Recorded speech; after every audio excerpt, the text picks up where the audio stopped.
All right, welcome back to the Jim Acosta Show. It is Wednesday, February 12th.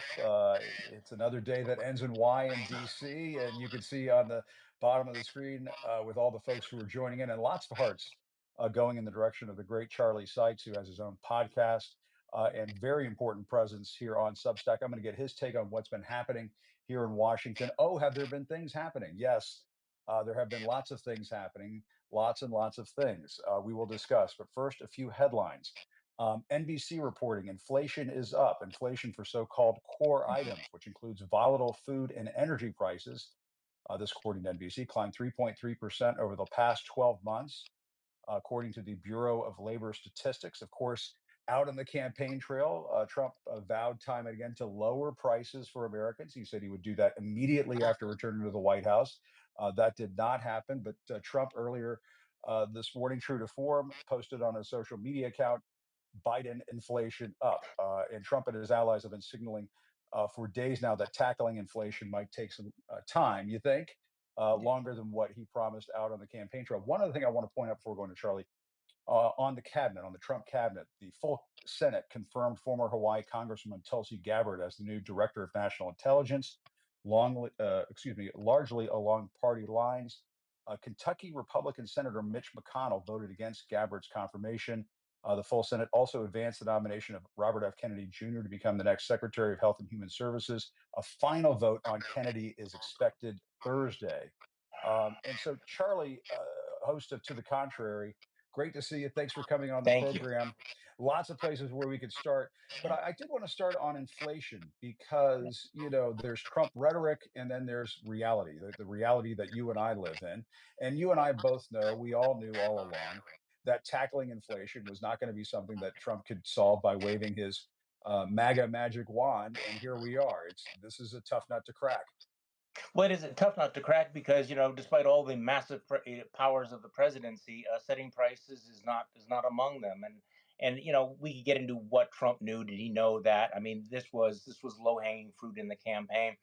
But it's interesting the cognitive dissonance between Donald Trump running on the cost of living at the same time one of his core principles is raising tariffs, which are taxes on consumers that will raise the cost of every, depending on how he imposes them, will raise the cost on every single item. So there was always a bit of dissonance is the nice word. Hypocrisy is a little stronger word. Bullshit is the most accurate word to describe Sure. all of this. But it is interesting that he doesn't talk much about the cost of living. He changes the subject.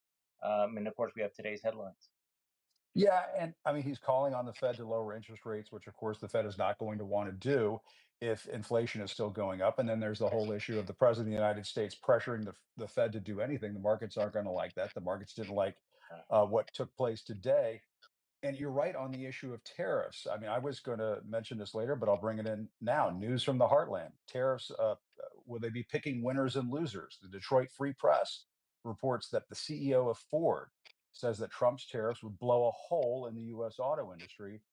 Ford CEO Jim Farley, on the eve of traveling to Washington to meet with members of Congress and talk to them about Trump's proposed tariffs, said, quote, listen to this, let's be real honest. Long term, a 25% tariff across the uh, Mexico and Canada borders would blow a hole in the U.S. auto industry that we've never seen. Frankly, it gives free rein to South Korean, Japanese, and European companies that are bringing 1.5 million to 2 million vehicles into the U.S. that wouldn't be subjected to those kinds of tariffs.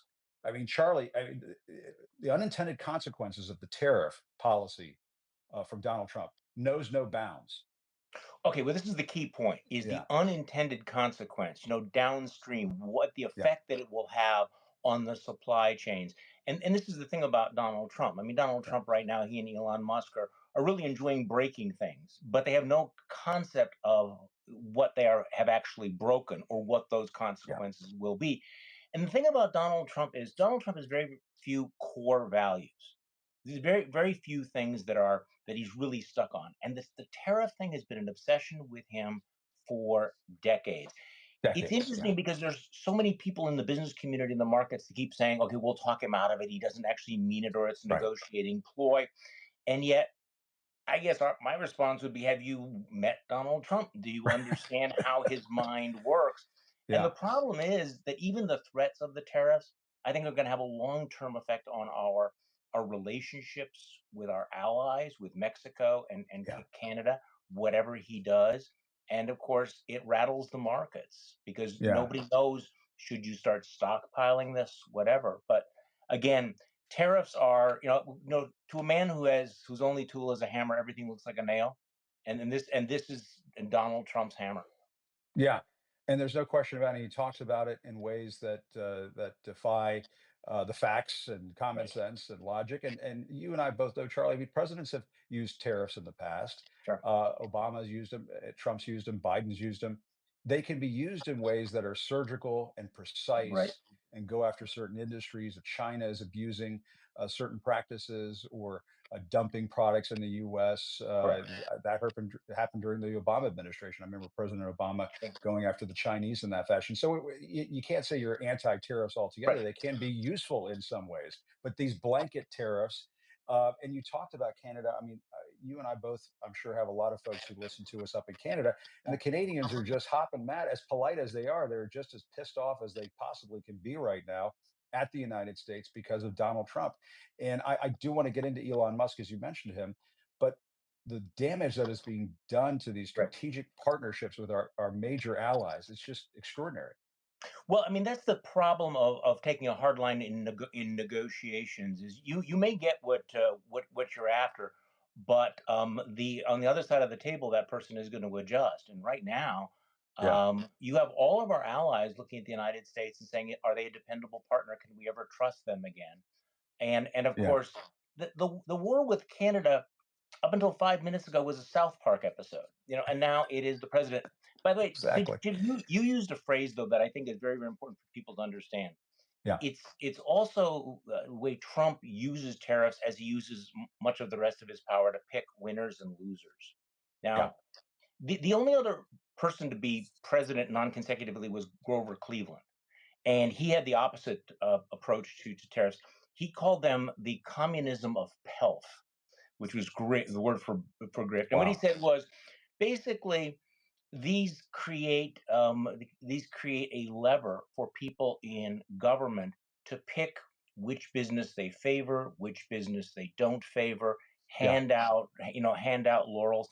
And I think that you see that going on right now. One of the reasons why so many businesses and industries are coming in and kissing the ring and bowing the knee, etc., is yeah. because they don't want to be on Donald Trump's bad side because they understand that he can use these tariff regimes to help them, but also to punish them. Yeah. And I think that that's really important for people to keep in mind exactly what that hammer in Donald Trump's hands could mean. And some of this stuff just doesn't make any sense. I mean, Canada does not want to be the 51st state. They've never wanted that. Why we're talking about that, just seems like, bizarro world Twilight Zone stuff. And I've been talking about this with other guests. Sometimes I just wonder if it's just open mic night in the Oval Office and just stuff comes out. And it's not fully thought through. It's just stuff coming out like a busted fire hydrant. And speaking of all that, I mean, yesterday he had this bizarre press conference in the Oval Office with Elon Musk. Yes, And Charlie, I've been kind of waiting to ask you about this because to me, this is what you and I could just spend hours talking I about know. this. But the image of Elon Musk standing next to Trump in the Oval Office, and depending on the camera angle, basically, almost behind the Resolute desk, Mhm. and of course his son was there as well. It just seemed to be like an image of a co-presidency. The figurehead president sitting behind the desk. He's not going to say a whole lot, but the guy who really is president is standing there taking questions, not admitting at one point that he's some of the things that he says will not be accurate, which I was like, okay, that's interesting. Right. But Charlie, that means that Time magazine cover from last week that everybody got all riled up about was not that far off. So you have covered Donald Trump up close and personal. So Yeah, I'm really interested in getting your take on this. But sure. and I also understand that people sometimes read too much into these things, but the imagery is important to Donald Trump. He cares about this stuff, doesn't he? Yeah, The Time yeah, magazine cover was embarrassing, but the picture yesterday was humiliating. I think Lawrence O'Donnell said it was what was the phrase? You look. Let me just look this up. The most powerless image of a president of the United States ever created by a camera. Okay, I'll Yeah, go with that's right. the exaggeration, but Donald Trump did not look like he was having a lot of fun, and the body language certainly was not for someone who would like to be thought of as of the master of the universe, striding the planet. And this is, of course, the central dilemma of the Trump Elon Musk relationship. There can only be one, right, Jim?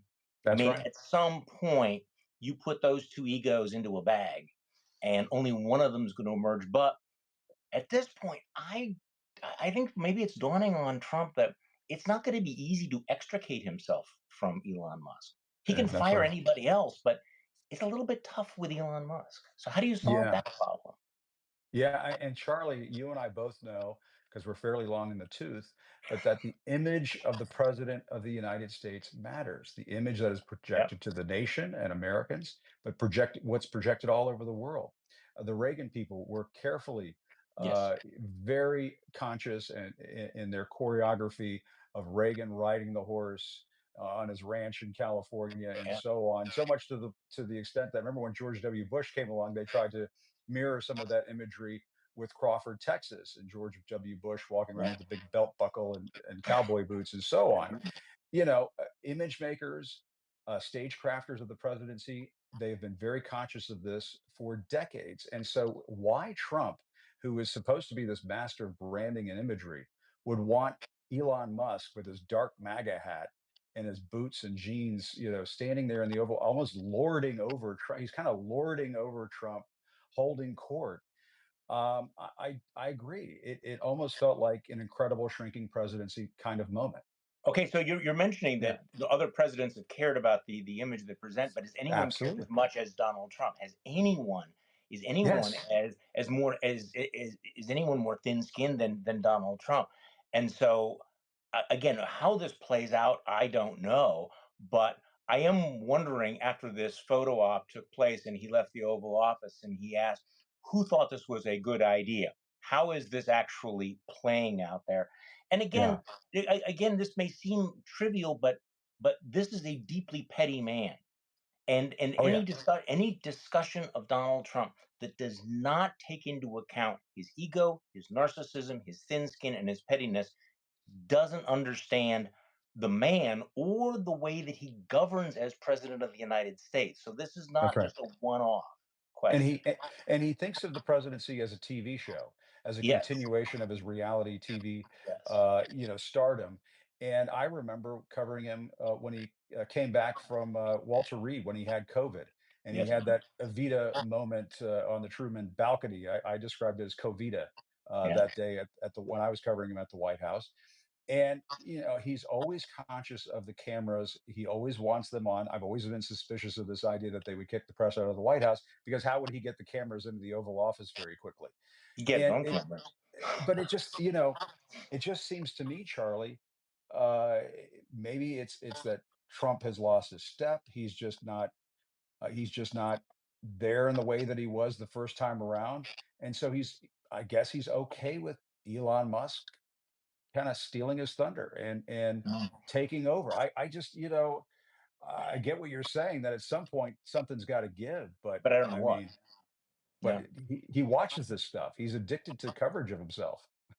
I listen. Yeah, I don't think that can be overstated. I mean, I don't think that that can be overstated. That yeah, we think of government in terms of policy, in terms of the impact. He will always think of it in terms of a television show. And the fact is, he's got a very powerful reptilian instinct of what plays. yeah, If you watch some of the things that he talks about, and you sort of reverse engineer it, it's the kinds of things that maybe 8 years ago he would have heard on conservative talk radio. Now he sees on Fox News or other conservative media. It's always downstream from that. He's very, very conscious of that. That image didn't seem consistent with that. But again, let's be honest about it. We're 3 weeks into this presidency and he's moving at ramming speed. He's accomplishing almost everything that he would have wanted, or the people around him would have wanted. yeah. Um, and so, yeah, maybe he's lost a step, but right now, the people who are resisting him have not yet found their step, have they? So, I mean, No, that's whatever true. weaknesses he has, right now, he's the one driving the agenda, and we're all trying to figure out, okay, who's going to take a stand against him? Who's going to stop him? Can he keep this pace up? Um, are there any guardrails left in the American system that's going to stop, Elon Musk and his co-president Donald Trump? Well, and we can wrap it up with this, Charlie. What is the answer to that question that you raised? Because there seems to be a debate inside the Democratic Party as to how to handle all this. I was talking to James Carville, the Raging Yeah, Cajun, the other day, and his thought was, well, let's just pull back. Democrats should just pull back and let Trump fall flat on his face. I've seen Trump fall flat on his face. He did it during COVID. He'll probably do it again. But at the same time, what do you do between now and then?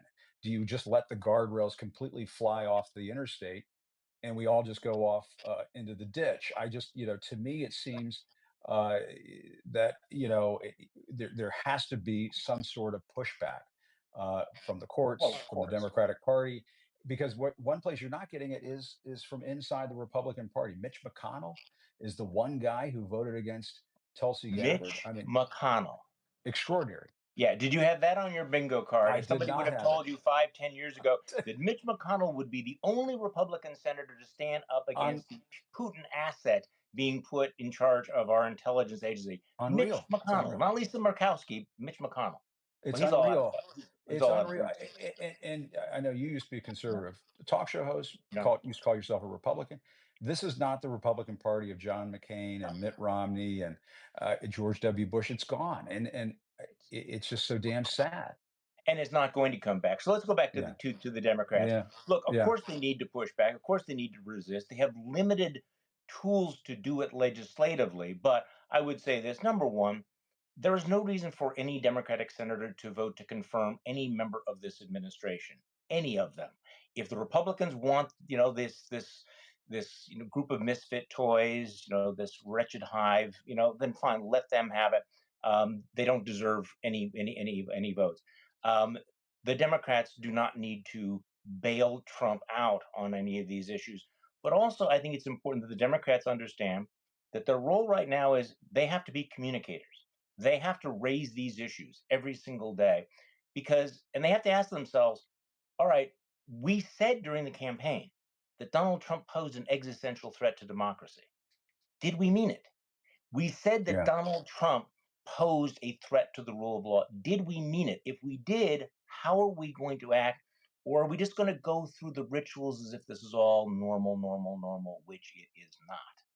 And it by is not. Yeah, and to your point on the Republican Party, it is gone. It's not coming back. You see today. I mean, this was a great day for Vladimir Putin, wasn't it? He had a twofer. He yeah, gets Tulsi Gabbard installed as director of national intelligence, and Donald Trump and Pete Hegseth begin the process of surrendering Ukraine to him. yeah. And so this is not the party of Ronald Reagan by any means.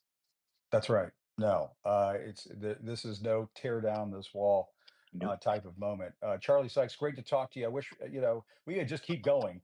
I know. Thank you. I've got Alex Vindman set up, and you just delivered the perfect tease there A because great we're going to American. talk about what is taking place with Russia and Ukraine and the message that are being sent out of the White House to Russia and Ukraine. I mean, it's downright chilling. It But is. Charlie, great to see you. Good to talk to you. Let's keep the conversation Yeah. going. Let's keep doing this. Anytime, Jim. Anytime. Thank you so All much. right. Appreciate it. Good to talk to you. Thanks a lot.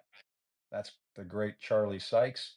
Always good to talk to him. I'm going to bring in Alex Vindman because I believe he is now standing by. So stand by for that. Charlie Sykes is absolutely right that what we're dealing with right now is a sea change in terms of American foreign policy. What the Secretary of Defense, the former Fox host, Pete Hegseth, said earlier today, essentially saying that Ukraine is not going to be able to keep all of the territory that it had before this war with Russia. That was a very important moment. And then also this phone call between Trump and Vladimir Putin. Let's bring in Colonel Vindman. Alexander Vindman is there now. Good to see you, Alex, as always.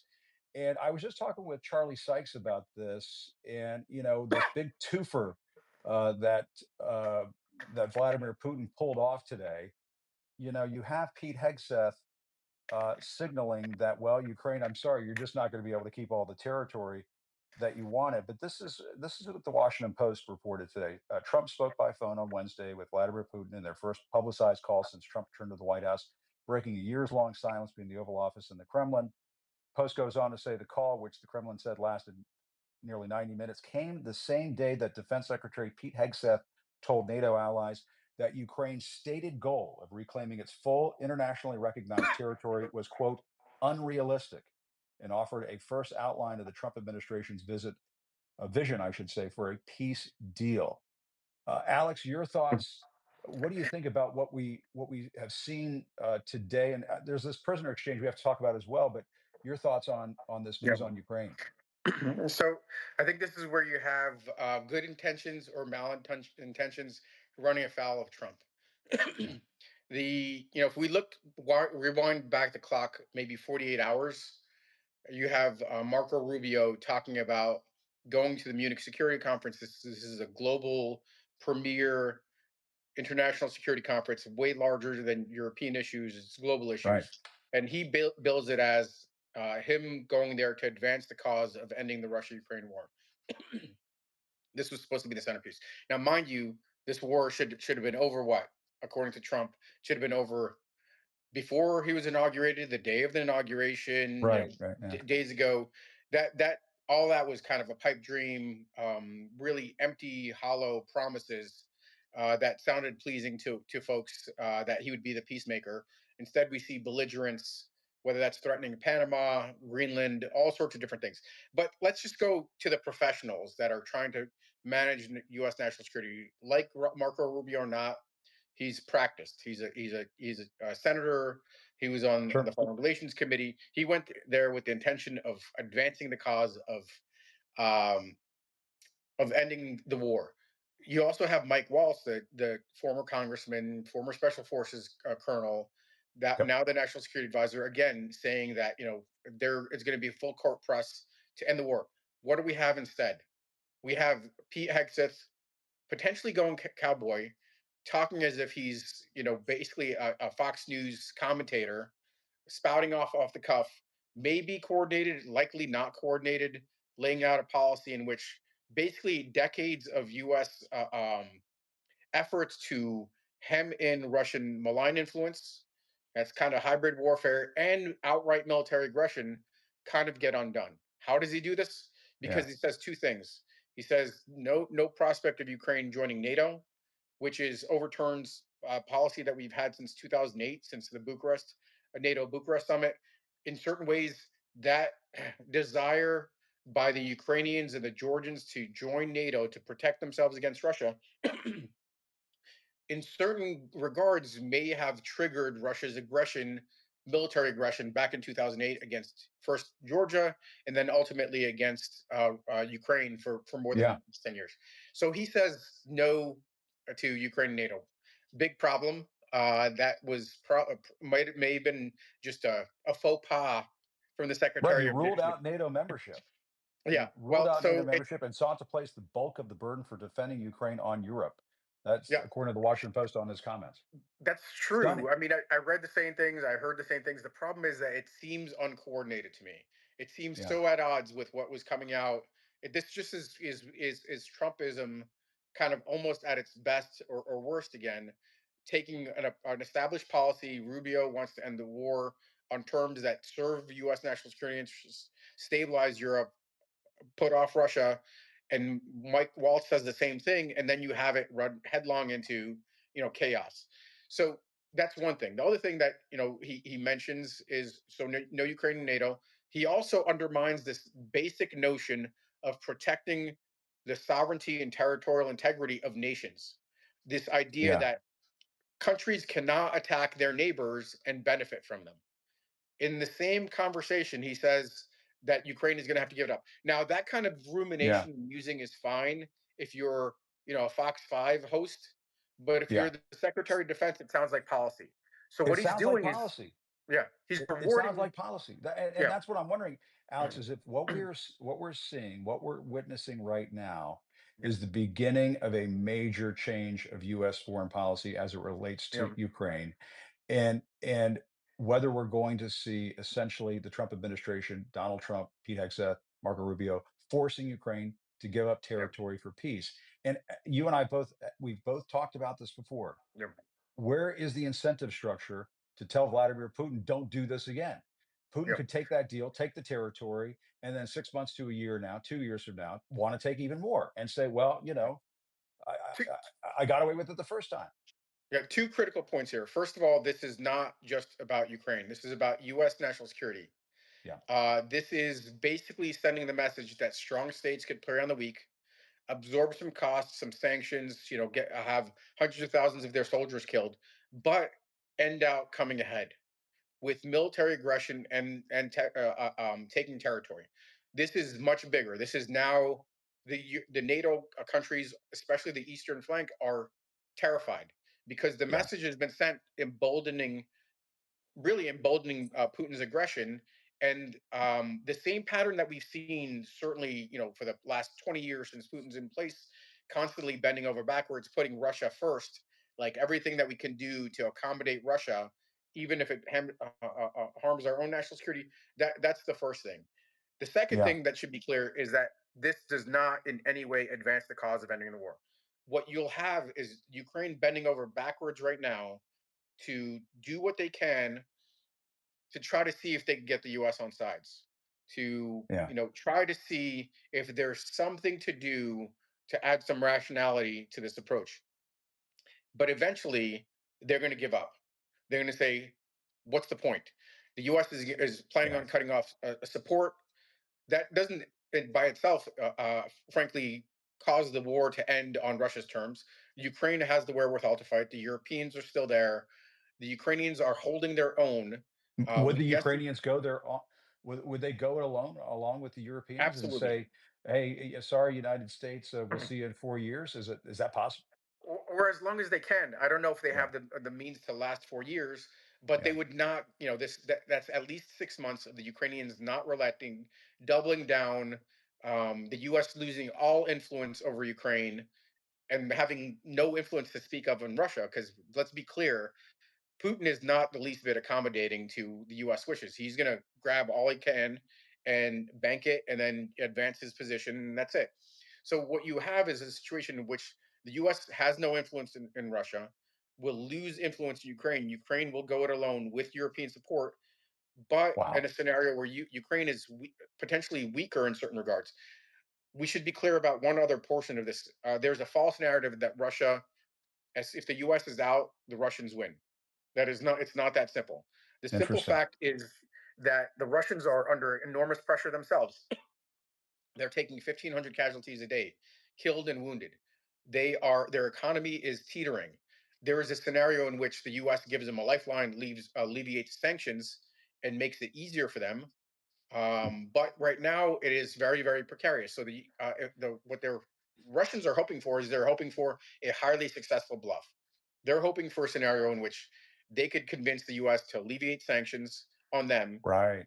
put pressure on Russia on Ukraine, and Russia comes out on top. Even if the Yeah. U.S. just didn't change policy at all, if it just stayed shut its mouth, Trump just shut up, we you would Well, end he's up not with a going to do situation. that. Yeah, Yeah. He's not going to do he, that. He hasn't been he's doing that not. very much lately. Yeah, You're talking about Canada or Gaza or the yeah, Panama Canal, whatever. And Alex, I did want to ask you about this prisoner exchange. Apparently, the administration is preparing to release a Russian cyber criminal as part of the prisoner exchange that led to the release of yeah, the American school teacher Mark Fogel. They're preparing to release Alexander Vinnick, who pleaded guilty to money laundering in 2024. He's a nonviolent offender, according to the New York Times, forfeiting tens of billions of dollars in assets in the exchange. What did you make of that prisoner exchange? Initially, it was sort of forecast as, "Oh, look, we just got Vogel out. What a great job we did!" And as it turns yeah. out, there is an exchange going on here. Yeah, it's interesting. If you Yeah. again rewind the clock, 6 months or 8 months ago, um, Trump Inc. lambasted Biden for doing a prisoner exchange, giving up hardened Russian criminals in exchange for American citizens. That obviously is, not relevant now that it's Trump doing the exact same thing. Anytime we have a wrongfully detained American coming home, That's a good news story. We That's should a good herald news that. story. We should celebrate it. But let's not be, let's not be two faced. And if we're going to damn Biden for doing a prisoner swap, which of course the Russians were going to do, they were never just going to give up No, somebody for exactly. something for nothing. Then we should also understand that Trump is compromising in the same way, although potentially in worse. Like I think for Trump to get a public look facing win, whatever slides underneath the table, whatever deal backroom deal is done, it could be it could be the worst deal possible. But if it scores Trump some sort of you know points to demonstrate that he's doing something, he'll do it. So at least with Yeah. the Biden administration, there was a cool calculation about what these people do and how harmful that could be for U.S. interests. I don't have that same confidence in the Trump administration because everything will be sacrificed to Trump advancing his own image, his own personal What's agenda. in it for me? Yeah, that's Yes. right. What's in So it for me? Yeah. yeah, all in all, a really disastrous 48 hours, I'd say, for U.S. national security. Something Yeah. in for me as a former Army officer, for military, I see this as an increment moving our troops to a place where they will be involved in combat against our adversaries, whether that's Russia or China, because what we're doing is we're sending the message that everything's in play. That's a recipe for accident or miscalculation. And that and I wanted to ask you about Tulsi Gabbard getting confirmed, and I wanted to get your take on that. But you raise an interesting point, and it's something that's been on my mind, and it's something I think you and I've talked about before, and I want to talk about it again. Do you have confidence that a President Trump would rally behind a NATO country, a Baltic state that is invaded by Russia, that he would honor uh, Article 5 of the NATO Charter? If one is attacked, all are attacked. What are your thoughts on that? I'm pretty damn worried that he would not. And then what the hell happens after that? Yeah. Probably don't have enough time to talk about it, but we your we thoughts? have some time. Yeah, I would say that yeah, it should be terrifying. yeah, This is a in certain regards a worst case scenario. It doesn't require Trump to withdraw from NATO to make NATO toothless. If Trump is indicating that he's not willing to risk um, you know U.S. involvement to support our NATO allies, then it is an invitation for Putin to test NATO resolve. And NATO is still powerful without US involvement. It is not a paper tiger. It has lots of capability. The European economy is 10 times the size of the Russian economy. They have underinvested in defense, so it is not by any means a gimme, and Russia's been beaten up severely. But this is an invitation for a broader war, and yeah. this should keep people up at night, that we're inviting a scenario in which Russia continues to be aggressive, not just against Ukraine. This is what we've been talking about for 3 years, and this is really, in fact, kind of what I talk about in my book that's coming out later on this Yeah. month, how we had these series of missteps across administrations, Republican and Democrat, that either inched us along or lurched us forward, like the Trump administration, and that we need to do better. We need to think about the long term, big picture. How do we secure U.S. interests, not stumble in and creep into a disastrous situation like we did with the Russia-Ukraine war in the first place, or maybe even something bigger going forward. And your thoughts on Tulsi Gabbard? She is now the director of national Yeah, intelligence. yeah, And it's astounding to me, and it feels like, like something out of a movie, like that somebody like Tulsi Gabbard could become the director of national intelligence. You've worked in that realm. Can the intel community work around her? Can they just yeah. can you do the work without going across, having that work go across Tulsi Gabbard's desk? I mean, what are your thoughts? Absolutely. I'd say that, the remnants of the professional, nonpartisan intelligence services are going to be mindful of the fact that Tulsi Gabbard is potentially compromised. Yeah, So that degrades this communication. I think there's always within the Trump Inc. There's always these territorial knife fights. Sometimes they're working the same page. towards a nefarious end. Sometimes they're working at cross purposes. So we will have this kind of tension. But what I could assure you of is that our allies that have been sharing intelligence with us will think twice about what they share, based on the fact that we have Tulsi Gabbard in the chair as the director of the Office of oh my God, ODNI, National intelligence. Yeah, no, no, of National course. Intelligence. Sorry. Yeah. Yeah. The very office that was created after 9/11 to make sure that intelligence wasn't stovepiped, that it wasn't going up, the FBI's over here and the CIA's over here and the DIA is over here, and they're not sharing intelligence with one another. That was one of the conclusions of the 9/11 report, that you needed to have a director of national intelligence, so all of that intel would flow into essentially one office to make sure we're all talking to one another. And you have to think that there are going to be people in each of those individual agencies who are worried about having Tulsi Gabbard at the top of all of Yeah. that. That to me is concerning as well. Yeah.